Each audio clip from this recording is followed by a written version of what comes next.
Good morning. This is Jason Dean coming live at you again for another Film Fanatic Bonanza. It is Tuesday at 10:17. It's I don't know, a nice kind of normal winter day here in luxurious in the luxurious state of Maine. Hope everyone's doing good. And I want to thank everyone again for their support of this wacky channel that I have. Always continuing to try to bring you some assorted, always trying to bring you a cool, well, hopefully a cool assortment of movies from movies that I saw as a kid, movies that lately, majority of the movies I've been posting and the little shows I've been doing have been all on films that I've just discovered. So it's been really cool, and I always kind of, ping pong back and forth between those two kinds of things. But the main focus trying to be is always geared towards movies that are not talked about enough, or movies that are not really you know I guess explored too often.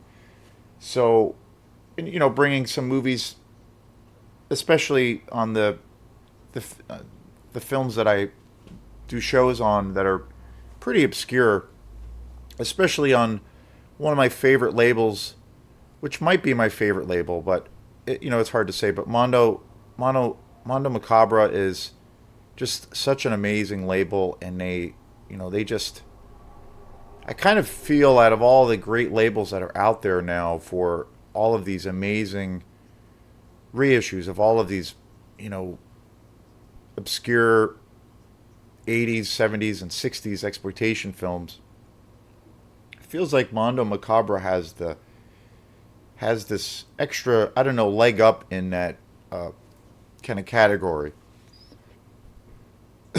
just because they seem to just take this deep dive like no one else. Like it's amazing. They go they totally, put on the gear and put on their equipment and go down those deep dives, down those dark tunnels. Unlike any other company that I've come across, really, I feel like as a whole that for that company they really specialize in super obscure movies, and it's amazing. And that's been that channel that company, Mono Macabre, I feel has been probably the coolest discovery that I've made in the last couple of years, since I've been really diving into this whole world again. And more so, like pretty much every movie that I've bought from that company, all pretty much, yeah, I'd say every movie I've bought from them, I've never seen before, and I've just there hasn't been one title that I've gotten, and I don't know, I have quite a few. I might have about 10 or 11 titles from their amazing catalog, and they have, an endless, like they have so many titles, and they just have so many they have so many diverse films. They definitely, all of their films are all foreign films. I have films from like all over the world. It's just crazy. I have French films. I have Indonesian films. There was, which was a crazy discovery on my part, where apparently in the 70s and 80s there was this whole kind of explosion in Asia and Indonesia, uh, the Philippines, of all of these great, you know, really obscure exploitation movies that were coming out, which I had no idea or clue that there was even any movies coming out of that part of the world, let alone there being, a bunch of different filmmakers that were doing these kinds of bizarre movies at that time. And so it's been amazing, and a lot of Italian films, a lot of German films, just from all over the place. Some French films I've gotten. Yeah, it's been really cool. And like I said, every movie I've gotten from that company, it's all been new territory for me. So I'm seeing them for the first time. And every movie I've gotten, they've all been gold. And like I said, the diversity of their titles too. Like they're definitely these all of they're definitely all super low budget, really grimy kind of exploitation movies. But the styles, the various the the styles and the diversity that they have is unlike anything else. They have the crime, kind of the crime exploitation thing. They have the giallo thing going on. They have the sex exploitation. They have the slasher exploitation thing going on. They have the horror supernatural exploitation thing going on. Just I mean, you name it. Multiple genres. They even have like kind of films I would almost kind of consider to be art house films that are super ultra low budget, very surrealistic, just amazing. And then probably my the other company I really love a lot is Severin. I guess from a technical side, they probably do the highest quality of work for their films. They're a little bit more expensive, but they really give you a bang for the buck because a lot of the times they include the soundtracks to a lot of these films, all kinds of great documentaries, just amazing. But that being said, Mono Macabre also really their prices are cheaper than any company that I've come across, and they also every disc I've gotten from every movie I've gotten from that company, they always come loaded with special features. So it's been fascinating, and it's for me, it's being as much of a film fanatic, movie nerd as I am. For me, it's like going to film school. Like yeah, it's learning about all of these obscure movies and kind of interesting and fascinating different directors, and so very very cool. And so today, and again, that's on, like I said, it's kind of like a ping pong thing that where I go back and forth of where I bring movies that I've seen as a kid. A lot of movies were, a huge part of my youth, and I've the last couple of years I've gone out and bought a lot of these newer editions of these classic films that I grew up on. And that was really and taking those steps was for me really a thing of where uh, I it led to me discovering all of these other filmmakers and all of these other films that were kind of to a degree lost in the shuffle during that time in the 60s, 70s, and 80s that I never heard about because those decades were just you know it was kind of a renaissance period for for a lot of this exploitation crap that was coming out. It was like that those genres or that genre just exploded. So there was so many movies that were coming out. It's amazing. It's amazing how many films are coming out.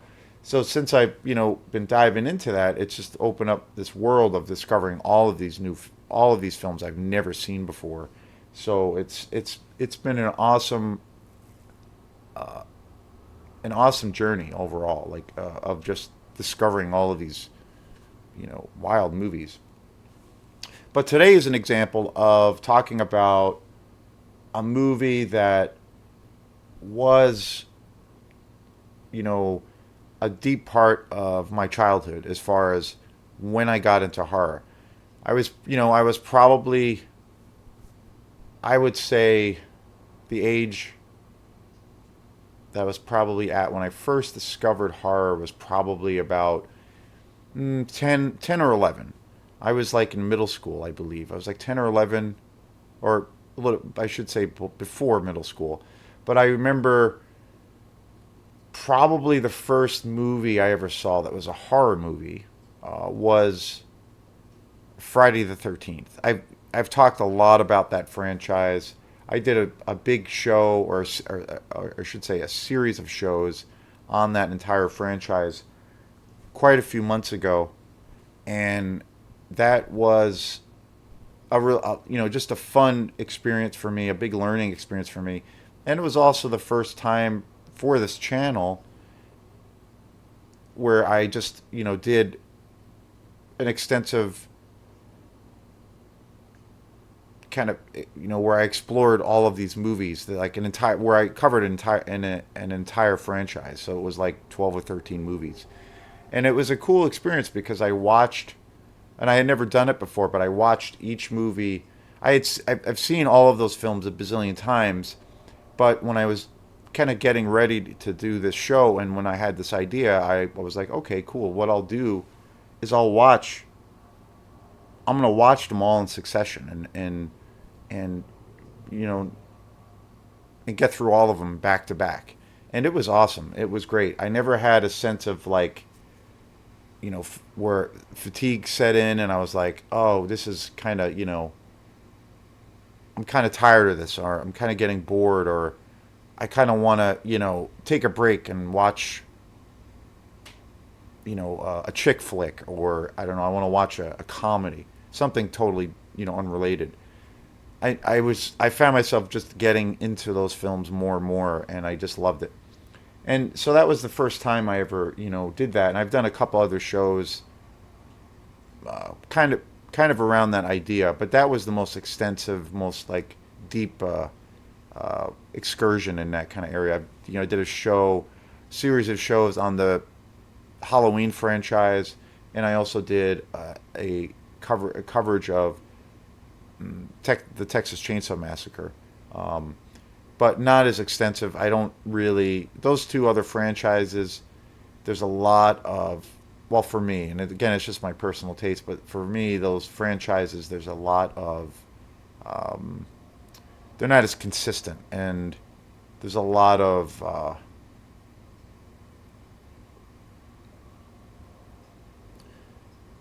movies are there's quite a few clunkers, I think, in those franchises. There's not the consistency that I always found in the Friday the 13th franchise. As terrible as some of those films kind of are, as they, some of those films are kind of terrible, but they still have this thread. They still have some kind of thing of where, I don't know, they just make me excited. And obviously, it's really, really, it's deeply tied to, a nostalgic thing for me. But watching it now, many many years later, and the way I watched them, where I watched every movie in succession, I fell in love with those movies all over again, and they seem to almost, all of the films really. I have my favorites, obviously, in that franchise, but they all seem to, um, I don't know, I had a deeper appreciation for them watching them now.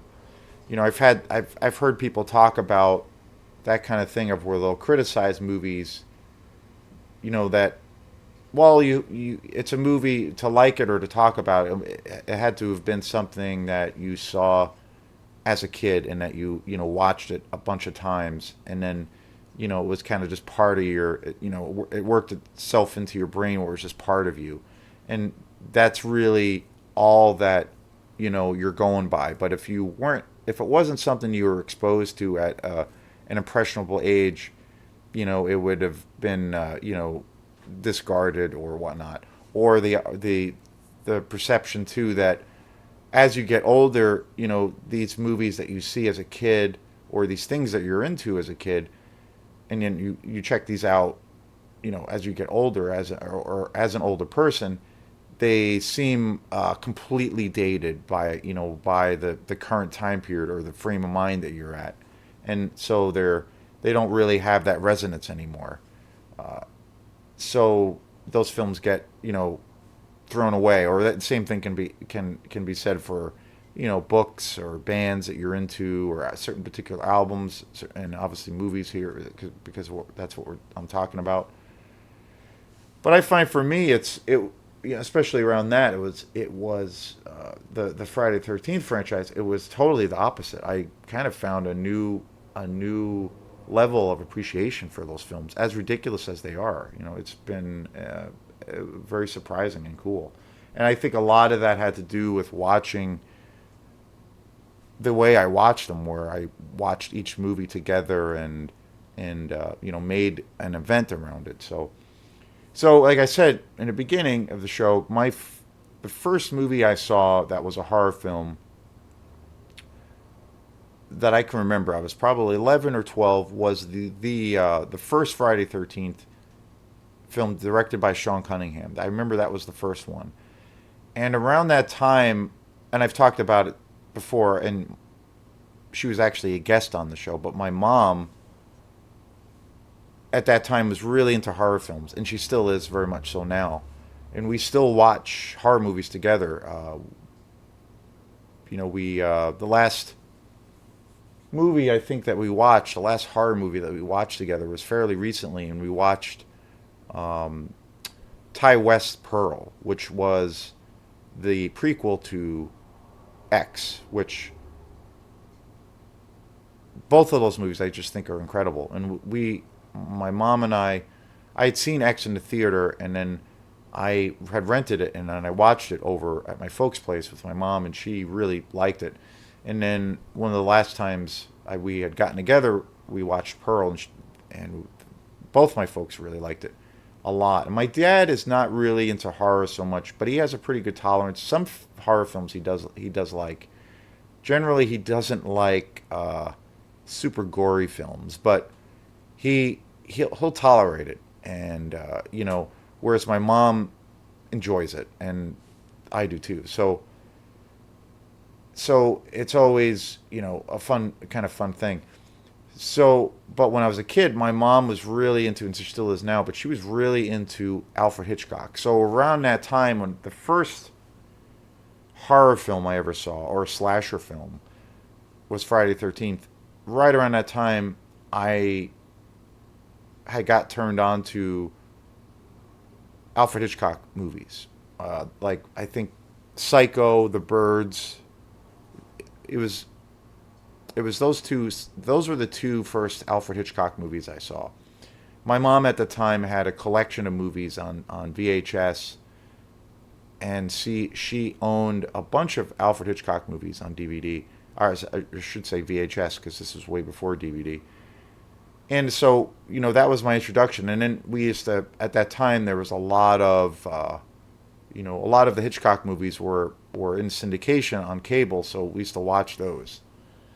And, you know, it was great. It was amazing. That was my kind of, first exposure to horror and suspense films. And I was hooked after that. And then shortly after, that's when I started getting exposed to other films like The Car, which is one of my all-time favorite, horror exploitation movies.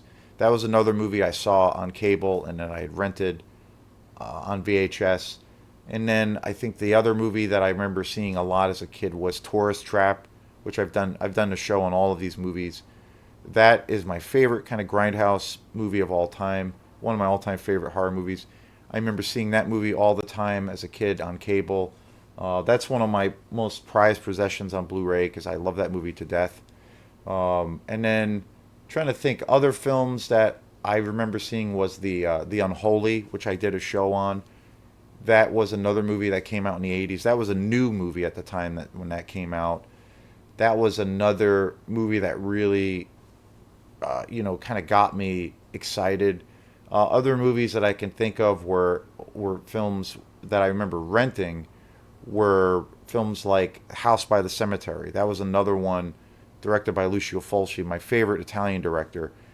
That was, a movie that was my first movie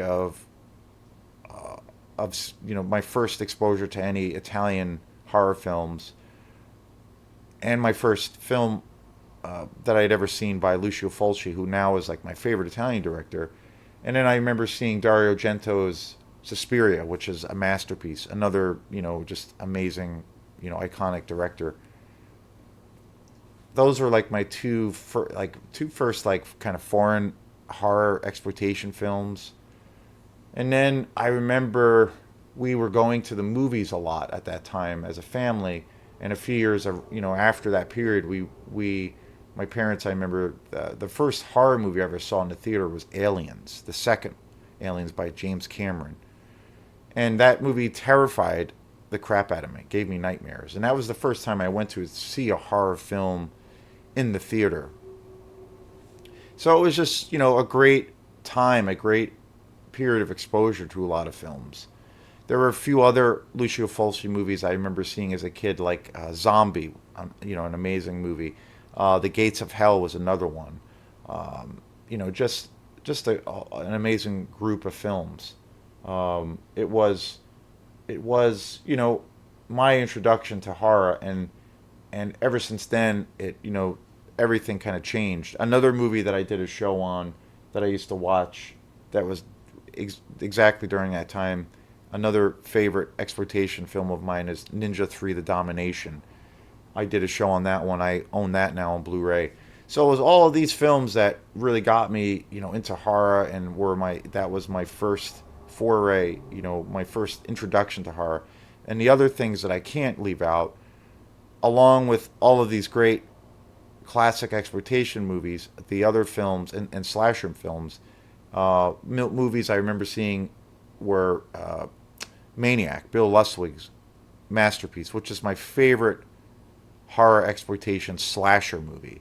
I remember seeing that as a kid. That was the first horror movie I remember seeing as a kid that I found legitimately scary, and not like it was in a different level. It wasn't really, goofy or silly or just entertaining, like where, Friday the 13th, for example, or like The Car, or, those films are a little bit, they're really great. They're definitely horror films, but they're a little bit lighter in the tone.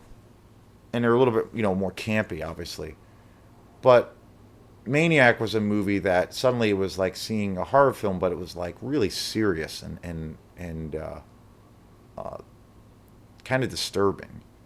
And that was like the first slasher film I remember seeing um, as a kid that just scared me.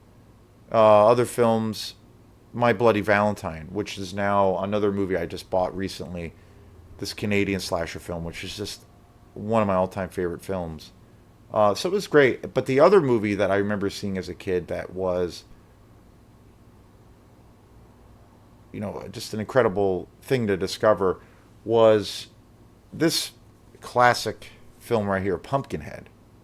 This was a movie I also grew up watching all the time. Got it on VHS a bunch of times as a kid. It was, I think, for a while, it was also in syndication on some of the late night. During that time too, when I grew up on cable, there were a few different late night horror shows that would come on where they would do these movie marathons, and they would usually come on at like 10 o'clock or 11 o'clock at night, and you'd stay up really late, and they'd show, a whole bunch of horror films. And it was a great time. They don't really do that anymore. So that was this was one of those movies that I saw during that time, and it was great. I mean, it was so much fun. And this was Pumpkinhead was one of the movies that was one of my horror obsessions as a kid. It was, this movie was then, and I still love this film to death. But when I was a kid, this movie was like kind of an integral part of my, exposure to horror movies, and to kind of shaping me into the film fanatic that I am, and especially when it comes to horror films, and especially when it comes to like low budget, you know, campy kind of B movie quality films, and exploitation films. This is definitely a great representation of that because of the level of amazing practical effects, but how low budget this film is, and also how campy and kind of ridiculous this film is. But amazing. The thing that I loved about this film, and I still love, I'm a huge fan. One of my favorite actors of all time is Lance Henriksen.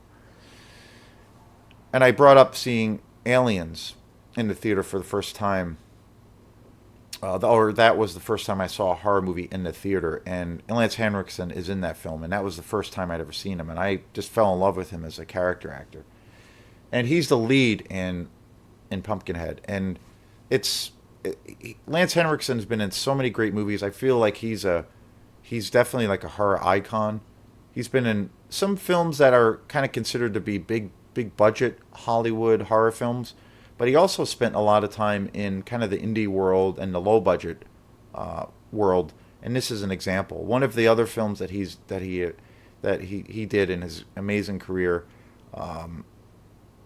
Aliens is right up there, but is a vampire movie called Near Dark, and he is like amazing in that. I think it's one of the most underrated vampire movies ever made.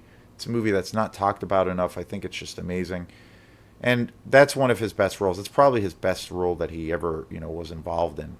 And this movie came out in 1988, and it's the other thing that's so great on kind of the nostalgic side of things is it's like the epitome of 80s. It's such an 80s movie. And but you know, on a slightly serious note, this film actually kind of asks questions about you know when people are thrown into situations of where they got to really kind of dig deep into like question like their ethics or what they'll do to maybe save a family member or save themselves or questions around that. This film kind of does a deep dive and kind of probes into those kinds of questions. So it has a little bit of a serious tone that way, but it doesn't go super deep into that. But it does have a little bit of those kinds of things that give it a little bit of weight. And outside of that, the movie is like really silly. It's super goofy. It's really cheesy. It's really campy, but it's a really good horror film. And the practical effects by Stan Winston are just amazing. And it's definitely a movie I put in that category, or categories are categories, or labels are labels. But it's definitely a film I would put in that B movie kind of exploitation world, just because of the low budget nature and how, given those limitations, how incredibly creative these guys were. Like it's crazy. Like they had a real limited amount of time to actually shoot the film, and it's amazing what they did. And the practical effects in this are just amazing. And Stan Winston, who is a legend in the world of practical effects and in horror, this was the first film, and I think it might be the only film that he ever directed. He was always predominantly a makeup artist. He worked on all of the Terminator movies by James Cameron. Stan Winston designed, especially, his work, especially on the first Terminator movie, is like some of, the most amazing practical effects you'll ever see. You know, and again, I've talked a lot about my love of, practical effects versus compared to, say, where we are now with effects and modern horror films. Um, and I always go back to, when I look at the two things of like the CGI computer generated effects versus the practical effects, where things are all done in camera. They're all made out of, they're all things that people have actually built. They're all like, made out of materials, compared to, say, the computer generated aspect of where things are essentially artificial. They're created on various computer programs and software programs. Even when there's great examples of CGI and the CGI looks really great, and that's a big thing now. Like it has been. It's definitely changed. I think it's changed quite a bit for the better in a lot of ways. But I'm all about practical effects. I think practical effects are the best. I think they give the viewer some kind of like organic primal allure, or they when you see these things, at least when I do, when I see these things and their practical effects, they just have this thing of where I get pulled into it more because I know it just seems like, or you get a sense of it feels real. It feels a lot more organic. It feels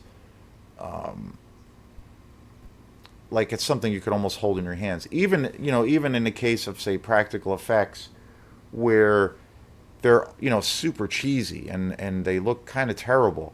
There's still something about that just looks evocative and you're just I'm just drawn into that because it's something tangible. And also it always brings to mind when I see great practical effects is like, wow, like this is an example of like you know pure imagination, and how these guys created this stuff, you know, from nothing.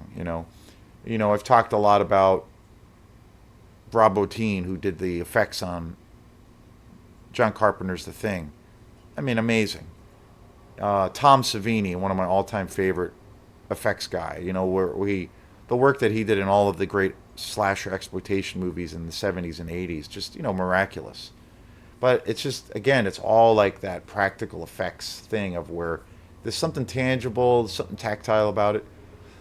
I do love some movies that use a lot, lots of CGI. I think it can be done really, really, really well. There can be that thing of where that line is blurred. You can't really see, where that line is drawn, and it feels real.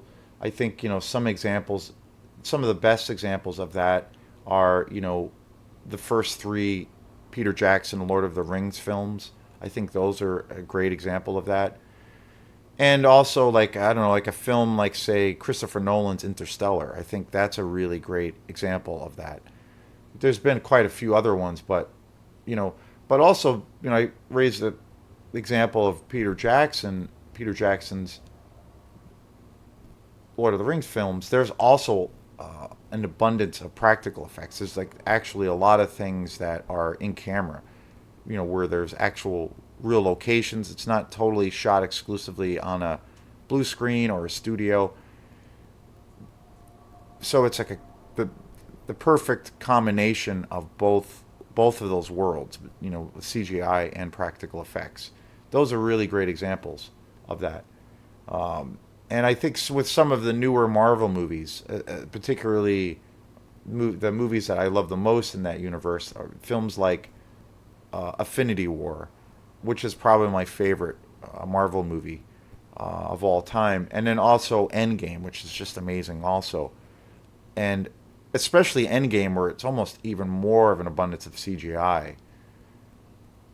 I think that is an example of where it's just astounding what they were able to do and how epic the scope is of what you're seeing. But lately, I've noticed for newer horror films, science fiction films, and even bigger budget films, and even for low budget films, there's been I think a lot of things come and go, a lot of trends and ways of how people do things. But I also think there's like a thing of where a lot of things come full circle, and I've noticed there seems to be more and more of an emphasis on a lot of newer horror films that I've seen, which I think is really awesome, and I love the trend of that. Is they're kind of a lot of filmmakers now are kind of going back to the practical effects. I notice in a lot of newer films, there's a lot more practical effects going on, and there's a little bit less reliance on computer generated sequences. That's still a part of it, but I notice that that seems to be a thing, and I think newer horror films that definitely do that are films like, like X or Pearl, perfect examples of that. Other films like newer films such as like The Black Phone with Ethan Hawke, which I think is just an amazing horror film. But it kind of goes, it feels like the trend with those newer films is that it's gone back to the old school way of doing things of where there's like practical effects. And I think at the end of the day, trends come and go, people's tastes come and go and change all the time. But I think at the end of the day, most people appreciate that. I think it does have a deeper resonance with an audience when they see things that are a little bit more handcrafted, and there's and the showcase of a specialty trade on the screen. I think people like that and love that in the big scheme of things, of where there's that tangibility to it, along with the idea or concept of CGI effects, because there's certain things that obviously you can't do in really in a practical effects kind of manner. An example like the Endgame from the last Avengers movie, or Infinity War. Like, it's not really possible to tell that story without that, but that was so well done, and I think probably the most astounding example of how that can be done in a incredible way. But Stan Winston, like, this was his first movie he ever directed. I'm not sure, I can't remember if he's directed other films, but so he worked on all the Terminator movies. Amazing, amazing work. He designed the work and the creatures and the effects on Aliens, which was, like I mentioned in the beginning, which was my first film that I saw in the theater that was a horror film. He also was involved with The Thing, John Carpenter's The Thing, along with Rob Bottin. Just astounding. He also did the work on the Predator movies, which is amazing. The first Predator being one of my all-time favorite movies. I'll eventually do a show on that. He also worked on Inspector Gadget, which is funny. He also did the work on Iron Man, which is, I think, one of the best Marvel movies ever. The first Iron Man, I just think, is amazing. He also did the work on Edward Scissorhands by Tim Burton. Just incredible. And he's won 4 Academy Awards for his work. And the whole, you know, his whole career is just amazing. But Pumpkinhead was the first movie that he was involved with where he directed it. And this disc, this Blu-ray package, is just amazing, because there's hours and hours of documentaries and special features that just goes so hand in hand with with taking a deep dive on how this great movie was created. It's amazing. It's definitely, as far as movies that I own, Blu-rays that I own that have amazing packages with that include special features. This is one of the best. Like, there's literally like 3 or 4 hours of bonus features on here. It's pretty amazing. Um, it's so. And again, this was a movie that I loved as a kid, and it was like an integral part of my childhood. And again, so obviously there's like this deep nostalgic thing tied to it. But I watching this movie now, I feel like this movie has even more resonance with me now. I find myself enjoying it even more. Like I said in the beginning of the show, this stars Lance Henriksen, who is one of my all-time favorite actors um, of all time. He was in the Alien franchise. Uh, he was in the TV show Millennium. He was also in the X Files. Uh, he was in uh, a movie that came out in 2020 called Falling, Hard Target with Jean Claude Van Damme. He was also, well, one of the most underrated and underappreciated vampire movies ever, Near Dark, which came out in 1987. Of course, Aliens, which was my first exposure to him as an actor. Um, just he's just a legend, a horror legend. So many great films. He was also in Powder in 1995, Piranha 3. Uh, just amazing. Just an iconic actor. And I think he's got that kind of power and charisma as an actor, that he can be in a film that isn't really that great, but he can carry a film. But I have to say, I haven't really seen anything that he's been in that I haven't liked. Even some of the Alien Predator spin-off movies, and I think he was in Alien vs Predator Requiem, and he's in that. I believe that's the movie that he's in. because there's a few of those spin-off movies, and I think he's in that. And that's actually a good movie, but he's great in it. And so yeah, if you've never seen Pumpkinhead, it's classic 80s, 1988. It's really, and it's a rare thing to see Stan Winston, the legend in the practical effects and creature design, to see him as a director. And I believe this was the only movie he ever directed. And I believe he just passed away a few years ago. But amazing, such a classic, and yeah. So I highly recommend, if you've never seen. This is like, I definitely consider this to be a B movie, kind of creature feature exploitation movie. This is definitely the epitome of a creature feature movie. But some of the greatest effects ever, and just one of the most entertaining horror films ever. Pumpkinhead, 1988. So thanks again, everyone, checking out this channel and supporting all these weird videos that I do. So thanks again, and if you like this stuff, please subscribe to the channel and keep the comments coming. I love interacting with people. So thank you very much, and have a great day, and peace.